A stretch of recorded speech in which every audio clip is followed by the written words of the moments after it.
Football is one of the greatest games ever invented.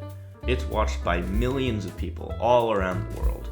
Well, mainly Americans, but you get the point. And I know some people probably struggle with the why. Why should I watch this? I have no reason to be invested in this. But I really do think there's a lot of great reasons to watch this sport. First off, watching a team can give you a great sense of community. I mean, where else can you and millions of other people all be cheering for the same thing? Another great thing about football is how passionate and emotional it is as a sport. I mean, look at me. My entire week's determined by what a bunch of millionaires do while playing a kid's game. But I do agree, as great as a sport it is, it can be incredibly hard to try and learn. And because I don't want you sitting there like, are there narrow receivers? I plan to break down this sport, starting from the most basic of rules to the most complex managing. So let's stop wasting time and let's get right into it. And before you ask, yes, there is a nickelback. First off, the field itself. A football field is 120 yards in length and 53.3 yards in width. 20 of those 120 yards are the end zones. That is 109.7 meters for any of you who use the metric system, whatever that's supposed to be. There are out-of-bounds lines that surround the field and 2 goalposts behind each end zone. And there really isn't very much to talk about in terms of the field, so we're going to go ahead and move on to the structure of the game. The structure of an NFL game is pretty simple. It has 4 quarters that are 15 minutes each, totaling in 16 minutes a game. There's also a short halftime after the second quarter. The reason the games are 4 hours is because they tend to like their ads. Whopper, Whopper, Whopper, Whopper. Now, on the other hand, what's a little bit more complex is the clock itself and how it runs. So basically, first off, if a play itself is currently happening, then the clock will be running.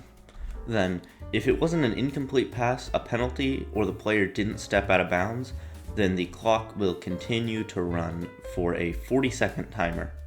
If the ball isn't snapped by the time that 40-second timer is up, then the offense will get a penalty, resulting in them moving back 5 yards.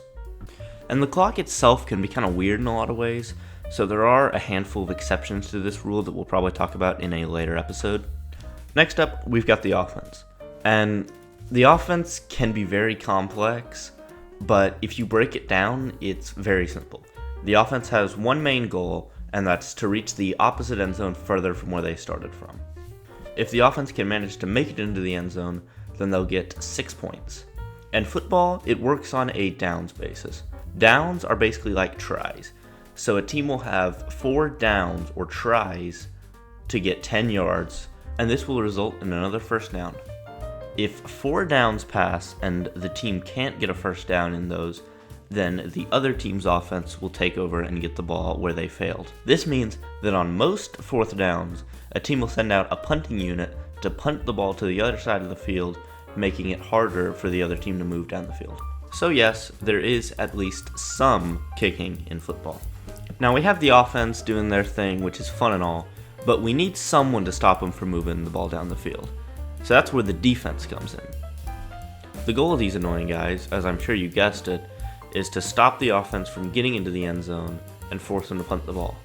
Defense, it is very, very complicated. There's a lot of different complexities to how things are ran, so we're going to make sure to talk about a lot of that in later episodes. Next up, we've got special teams, and nobody really cares about them, but they're actually incredibly important to the game of football. We say that so they feel better about themselves.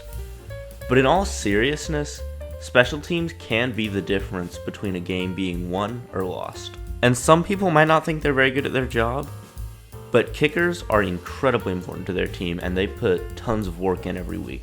Special teams has 3 main phases: kickoff, punting, and field goals. Kickoff happens at 3 different scenarios throughout the game. 1 at the beginning, 2 at halftime, and 3 whenever another team scores. The kickoff rules themselves just changed a couple weeks ago, but the basis of it all stays the same. You'll have one man who tries to return the ball and get as many yards as possible. And we've already went over punting, but just to cover it one more time, they'll kick the ball to try to get worse field position for the offense, and there'll be a return man who will try to get as many of those yards back as possible. And next up, we've got field goals. And field goals, they might be the most important part of all special teams. You remember those goalposts we talked about earlier? Well, those are incredibly important. There will be multiple different times where a team might want to attempt a field goal. First off, after a team scores, they can go on to attempt a PAT, or point after touchdown, to try to get that 6 points up to 7. That's what we usually see happening. Or the team can kick the ball from anywhere on the field, which will give them 3 points if it makes it in between the goalposts. And kind of wrapping up special teams, we've really covered most of the bases of this sport. There's a lot more to talk about, and that's really what makes the series so exciting for me. Is I've got all this football knowledge going up in my brain, and I think it's going to be fun to be able to share it with all y'all. Hopefully that gave you kind of a good basis to start from, so you can grow your football knowledge and prepare to know as much football as I do. If you want to catch more of the series, make sure to subscribe. Thank you for watching. See you in the next one. Bye.